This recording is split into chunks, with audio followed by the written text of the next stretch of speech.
요즘에 우는 새, 새 얘기를 좀 할 텐데, 요즘에 우는 새가, 꾀꼬리입니다. 꾀꼬리 새 아세요?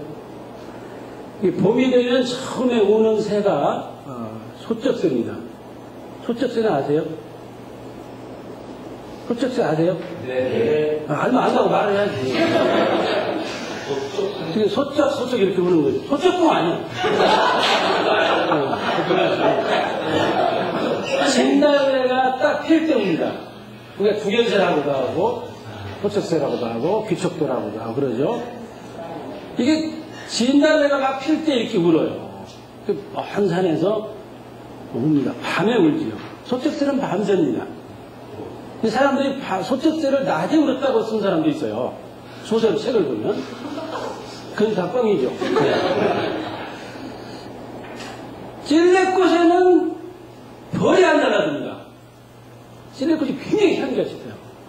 근데 찔레꽃에 벌이 안 달라듭니다. 왜냐면 꽃에 이렇게 달라지면 붙어버려요. 찐득찐득한 데가 있습니다. 근데 어떤 소설가가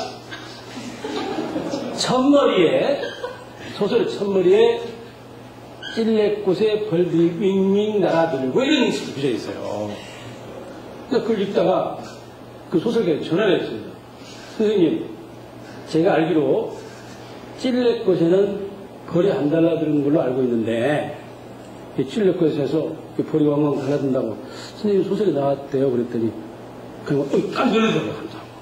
놀라다가 한참 있다가 야야, 너희 동네 찔레꽃에는 농약이 있는 거 없다. 그러더라고요. 웃고 말았습니다.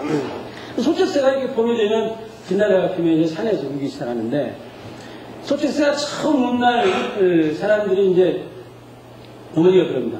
오늘 소쩍 처음 울었다. 내일 아침에 화장실에서 똥 싸면서 어찌되게 소쩍새가 처음 울었지? 라고 기억을 하면 그 애는 무병이라고 해요. 병이 안 걸린다는 거죠. 근데 내가 지금 64살 먹었는데 64년 동안 한 번도 아침에 화장실에 가서 어제 저녁에 소쩍새가 처음 울었지라고 기억한 적이 없어요. 꼭 문을 열고 나오면서 아차! 어제 저녁에 소쩍새가 울었지. 소쩍새 울음소리를 듣고 사람들은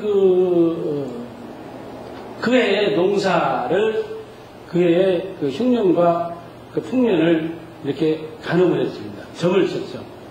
소쩍새가 처음 울 때 사람들이 이제 이렇게 들을 때가 있습니다. 소텅, 소텅, 소텅텅 이렇게 울 때가 있어요. 이렇게 들린다면 사람들 귀에. 그 해에는 이제 솥이 텅텅 비기 때문에 그 해에는 이제 흉년이 일어나는 거죠.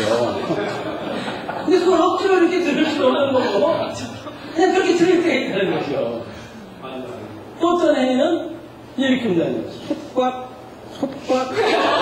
솥꽉 이렇게 운다는 거죠. 네. 솥이 꽉 찬다는 거죠.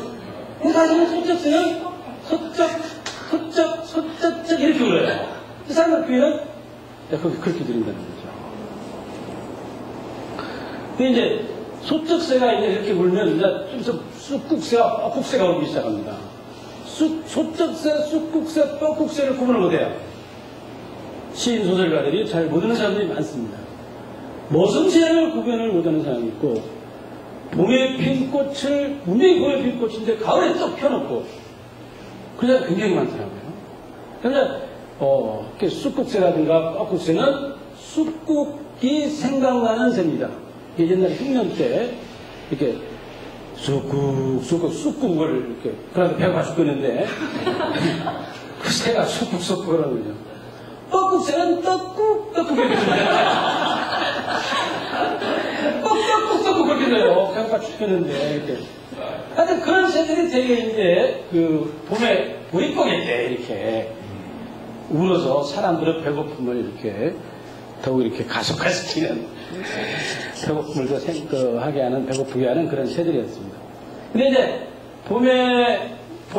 봄에서 되게 연두색에서 초록으로 건너가는 때가 있습니다. 그때가 이제 봄꽃이 마지막 피는 꽃이 이제 오동나무 꽃입니다. 오동나무 꽃은 아시죠? 모르더라고, 잘, 오동나무꽃. 오동나무꽃, 봄꽃은 되게 이파리가 피기 전에 꽃이 먼저 핍니다. 근데 이런 꽃들은 잎이 피어서 가지가 늘어져가지고 거기서 꽃이 펴요. 그게 이제 여름꽃입니다. 근데 여름꽃이 제일 마지막에 피죠. 연두색에서 초록으로 건너가는 사이에 약간 보라색, 진보라색 오동꽃이 피면 너무 예쁘죠. 그때 꾀꼬리가 옵니다. 지금도 꾀꼬리가 오르죠. 꾀꼬리는 여기 보신 분 보시겠지만 노란색입니다. 노란색인데 양쪽 날개에 까만 점이 있어요. 이게 하늘로 팍 솟아오르면서 연두색에서 초록으로 건너가는 이 사이에 딱 솟아오르면서 울어요. 근데 우리 동네 꾀꼬리는 이렇게 옵니다. 꾀꼬리 울음소리가 우리 동네 덕진면 사람들은 꾀꼬리 울음소리 이렇게 운다고 생각을 하죠. 덕지 조사방 3년 묵은 술감내나 이렇게 오는 거예요. 꾀꼬리가 저걸 똑같이 하고 제주가 똑같이 옵니다. 덕지 조사방 3년 묵은 술감내나 이렇게 오는 거예요. 덕진면에 조서방이 살았답니다. 여기 조서방 계세요? 조씨가 둘이라고 보니까. 근데 덕진면에 하만조씨들이 삽니다. 근데 거기에 어떤 남봉꾼이 하나 있습니다. 그죠? 덕진면이라는 데가 갈담이라는 덕진면 바로 강진면이 있는데 거기는 옛날에 그 관청에서 사람들이 와서 쉬었다가는 원이었습니다. 그 덕진면은 그 원에서 나부랭이들, 그러니까 일반 사람들이 모여 술을 먹는 것이 덕진면이었습니다. 그러니까 덕진면 술집이 엄청 많았어요. 임순남 지역에 있는 그 남북분들이 다 끌러 모이게 됩니다. 또 굉장히 술판이 컸습니다, 거기가. 제가 어렸을 때까지도 거기에 그 난장이 열렸어요.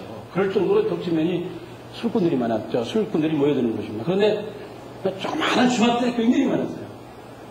거기에 이제 어떤 그 술을 파는 어떤 여자가 있었는데 그 덕치의 조서방이라는 사람이 술을 3년 동안이나 먹고 안 죽어 있었는데 마침 그때 그 술집 그 주인이 죽었나 봐요. 그래가지고 어통해가지고 꾀꼬리가 되어서 지금까지 덕치 조서방 3년 먹은 술 끝나 이렇게 꾀꼬리가 그렇게 옵니다. 그러니까 농사를 짓고 사는 사람들은 이와 같이 자연의 생태와 순환을 자연에서 일어나는 자연현상들이 굉장히 민감하게 반응하고 또 받아들였습니다. 그리고 또 저항하기도 하고 그랬죠. 농사를 짓는 사람들처럼 우리가 살고 있는 삶을 자세히 들여다보는 사람은 없습니다. 결국은 우리가 여러분들 책을 만드는 것도 사실은 우리가 살고 있는 세계를 어떻게 자세히 들여다보느냐에 따라서 여러분들은 책이 이렇게도 나타나고 저렇게도 나타나겠죠. 농사를 짓는 사람들처럼 자연현상을 정확히 바라보는 사람들은 없었습니다. 예, 다슬기가 어디 가면 많다는 걸 정확히 알았어요. 그 사람. 우리 어머니는 다슬기 잡으려면 요 때는 어디가 잘못되고 저 때는 어디가 잘못됩니다. 근데 다른 동네에서 다슬기 잡은 사람들은 저 밑에서부터 저기가 쭉 돌아다닙니다. 해외도 돌아다니네요. 근데 우리 동네처럼 그런 게 딱 어디 가면 어떤 고기가 있는 걸 정확히 알았죠. 그러니까 정확히 자연 생태와 순환의 논리에 따라서 그런 적절하게 반응하고 대응하고 그랬던 거죠.